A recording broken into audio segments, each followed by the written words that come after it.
आज के इस वीडियो में हम आपको समझाने वाले हैं इनडायरेक्ट स्पीच, यानी डायरेक्ट स्पीच से इनडायरेक्ट स्पीच कैसे बनते हैं। देखिए, सबसे पहले तो ये जो दिया हुआ है इसमें दो भाग है। इसमें पहला सेंटेंस यहाँ से लेकर के इतना है और यहाँ से लेकर के इतना है, ठीक है। इसमें दो भाग है।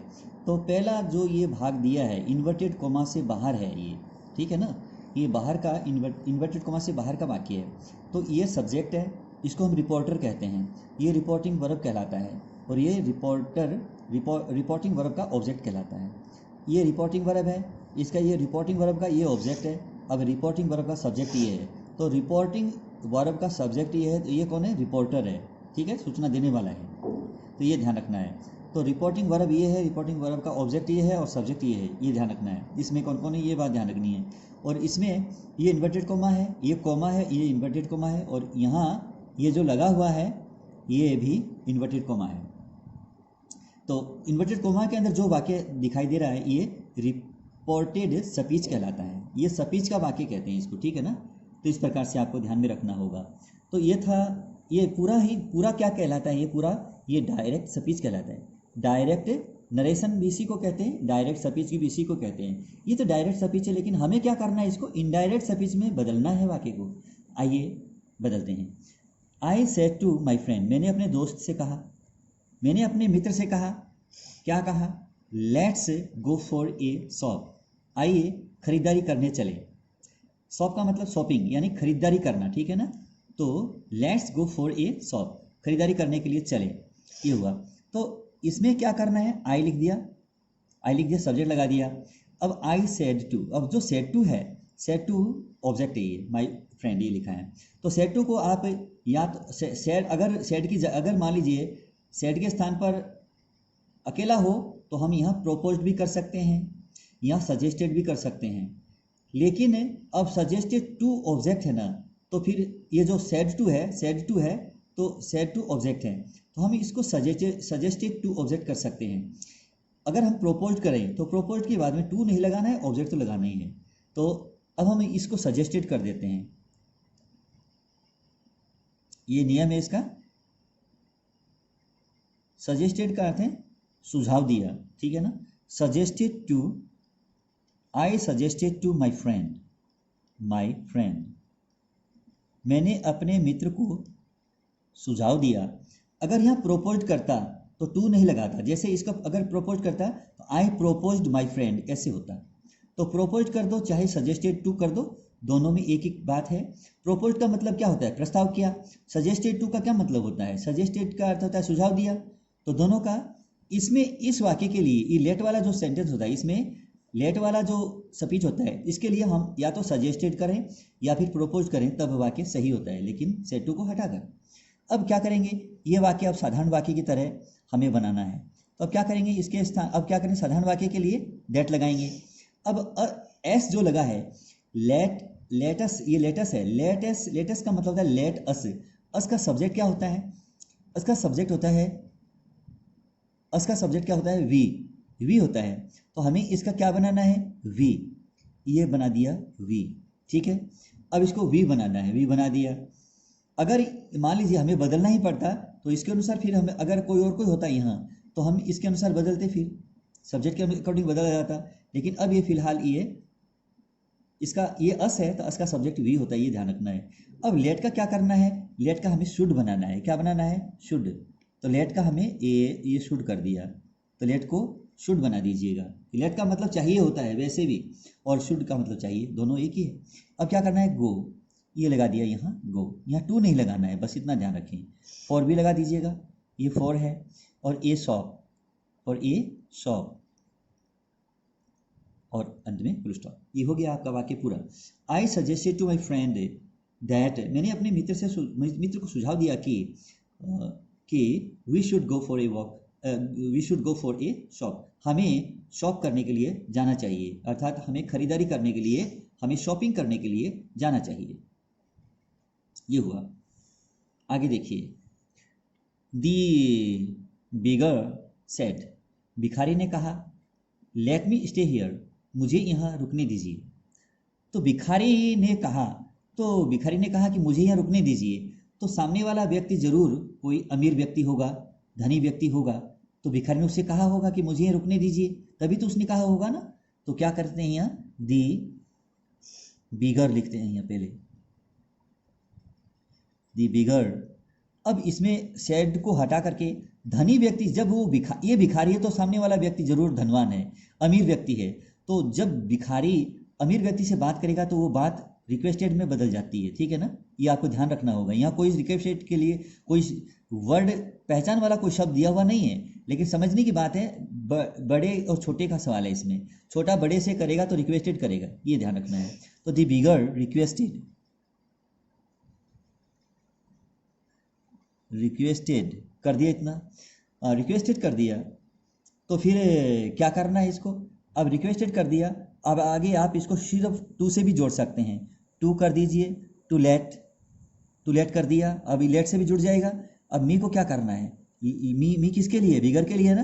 बिगर ने कहा ना कि मुझे यहाँ रुकने दीजिए, तो ये कौन है, भिखारी है, तो ये ही है। तो अब आई का ऑब्जेक्ट मी होता है, तो ही का ऑब्जेक्ट क्या रहेगा, हिम हो जाएगा। तो हिम हो जाएगा इसका, भिखारी ही है तो मी का क्या होगा, हिम हो जाएगा, क्योंकि इसके अनुसार बदला जाएगा ये मी। तो अब क्या करना, हिम हो गया। स्टे हियर, तो स्टे जो है ये स्टे लिख दीजिएगा। हियर को देयर में बदलते हैं, ये भी आपको ध्यान में रखना होगा। हियर को देयर में बदलते हैं, देयर मीनिंग यहाँ, हियर मीनिंग यहाँ और देयर मीनिंग वहाँ होता है। The beggar requested to let him stay there. अब requested to let him stay there, भिखारी ने उसे वहाँ रुकने के लिए निवेदन किया, ये हो जाएगा रिक्वेस्टेड, ये हो गया। अब उसके बाद में आगे आपको क्या करना है, ये तीसरा सेंटेंस देखिए। शी सेड, उसने कहा कि हाउ लकी आई एम, मैं कितनी भाग्यशाली हूँ। इसने कहा कि मैं कितनी भाग्यशाली हूँ। तो ये आप ये पहचान देख रहे हैं, ये आपका एक्सक्लेमेटरी सेंटेंस है ये। तो यहाँ आपको ये वाक्य इस तरह से शुरू करना होगा, शी कर दिया। शी के बाद में अब आपको क्या करना है, सेड को हटाना है। सेड के स्थान पर आपको क्या करना है, एक्सक्लेम्ड।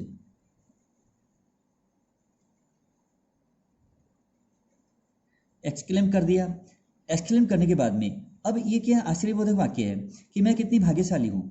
तो यहाँ अगर हाउ आता है, जैसे हाउ है, या वाट आता है, तो हाउ को और वाट को अगर आया हुआ होता है तो हम उसको वेरी में बदल देते हैं या ग्रेट में बदल देते हैं, ठीक है ना। या तो इसका वेरी बन जाएगा या इसका ग्रेट बनेगा, ठीक है। अब क्या करते हैं, इसको अब सब्जेक्ट के रूप में लाते हैं। ये सब्जेक्ट है, ये इसका ये है आई कौन है, इसने कहा कि मैं कितनी भाग्यशाली हूँ। आई कौन है, सी है। तो इसका अब यहाँ क्या करना है, आपको दैट लगाना है, एक्सक्लेम्ड दैट। अब आई का क्या बनेगा, सी बनेगा, आई का सी बन गया। अब क्या करना है, अब सी बनने के बाद में अब एम का क्या होगा, वॉज बनेगा। ये इसका वॉज हो गया, क्योंकि पास्ट टेंस है, क्योंकि शेड है ना इसमें, शेड ये पास्ट टेंस का है। तो इज एम आर का क्या होगा, वॉज वर्ब बन जाएगा, तो वॉज बन गया इसका। अब इसका क्या बनेगा, वेरी, इसका वेरी बन गया यहाँ, तो VERY वेरी। अब लकी का लकी हो जाएगा, LUCKY लकी। ये कंप्लीट हुआ। तो सी एक्सक्लेम दैट, उसने कहा कि, उसने जोर से चीख करके कहा कि सी वॉज वेरी लकी, कि वह बहुत ही भाग्यशाली थी। अब देखिए ये अलास का अर्थ है शोक है। ही इज नो मोर, वह अब नहीं रहा है। एक्सक्लेम सी, उसने चिल्लाकर कहा। तो शी एक्सक्लेम्ड, ये लिखना है पहले। तो शी एक्सक्लेम्ड। अब ये शोक है, ये शब्द है, ऐसा शब्द, ये जो शब्द आ जाता है तो आप विथ लगाइएगा और फिर इसको शोरो लिखिएगा इसके आगे, SORROW। शोरो का मतलब दुख या गम होता है, ठीक है ना। तो शी एक्सक्लेम विथ शोरो, उसने गम के साथ, उसने दुख के साथ चिल्लाते हुए, यानी चिल्लाकर कहा। अब क्या करना है, दैट लगाना है। चिल्लाकर कहा कि, अब ये इसमें की लगा दिया। अब क्या करना है कि अब ये जो है दैट के बाद में अब ही है, ही इज नो मोर, कि वह इस दुनिया में नहीं है, अर्थात वह नहीं रहा है। तो दैट, उसने दुख के साथ कहा कि, अब ही सी इट कभी बदलते नहीं है, तो ही का ही आ जाएगा, ही का ही आ जाएगा। इज को वॉज में बदलना है, क्योंकि पास्ट टेंस करना है इसका भी, ठीक है।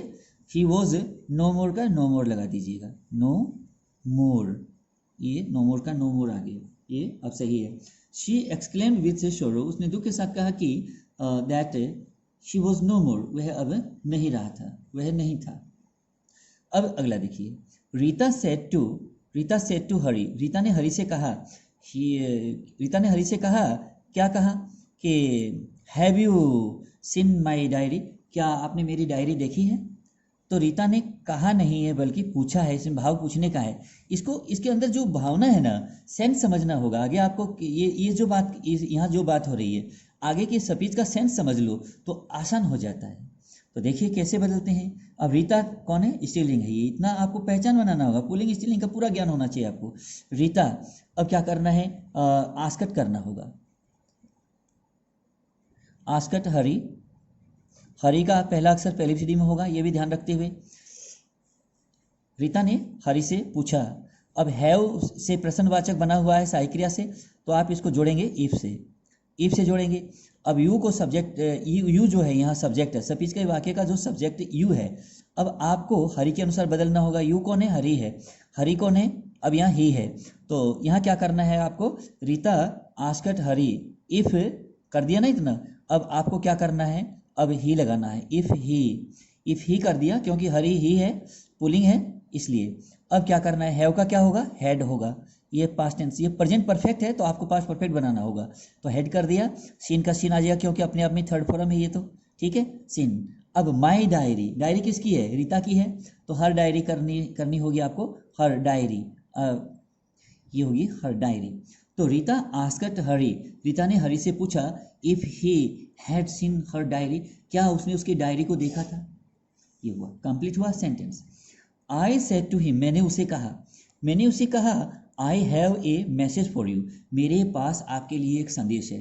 तो आई, मैंने कहा नहीं, उसको बताया है भाई, क्योंकि ये प्रश्नवाचक नहीं है तो इसको क्या होगा, टोल्ड करना होगा। आई टोल्ड हिम, मैंने उसे बताया। अब क्या करना है, कोमा, इन्वर्टेड कोमा को हटाने के बाद में यहाँ दैट लगाना है, साधारण वाक्य है इसलिए दैट से जुड़ेगा ये कंजक्शन के रूप में। तो अब आई को बदलते हैं इसके अनुसार, तो यहाँ भी आई बैठा है तो आई का आई ही आ जाएगा, तो कोई दिक्कत नहीं है, आई का आई कर दीजिएगा। अब हैव को क्या करना है, हेड कर दीजिएगा, क्योंकि हेड क्यों कर दीजिएगा, क्योंकि ये पास्ट में है तो हैव का सेकंड फॉर्म हेड ही होता है। अब ए मैसेज, तो मैसेज यहाँ लिख दीजिएगा, मैसेज, MESSAGE, मैसेज। अब मैसेज है, अब फोर करना है, फोर का फोर आ जाएगा, ये तो कंजक्शन, ये तो आपका प्रीपोजिशन है। उसके बाद में यू है, मेरे पास आपके लिए एक सूचना है, आई सेड टू हिम, मैंने उसे कहा। तो ये यू कौन है, ये हिम है, तो हिम का हिम कर दीजिएगा, मेरे पास उसके लिए एक सूचना था, I had a message for him, उसके लिए मेरे पास एक सूचना था, ये हुआ। अब क्या करना है, अनिल सेड टू, देखिए अगला कितना सरल सेंटेंस है समझने में। Anil said to me, Anil ने मुझे कहा, कैन यू कुक, क्या तुम खाना पका सकते हो? कहा नहीं, पूछा है, भाव ये है ना अंदर का। तो आप क्या लिखेंगे, अनिल का अनिल आ जाएगा, अनिल आस्कट मी, अनिल ने मुझे पूछा।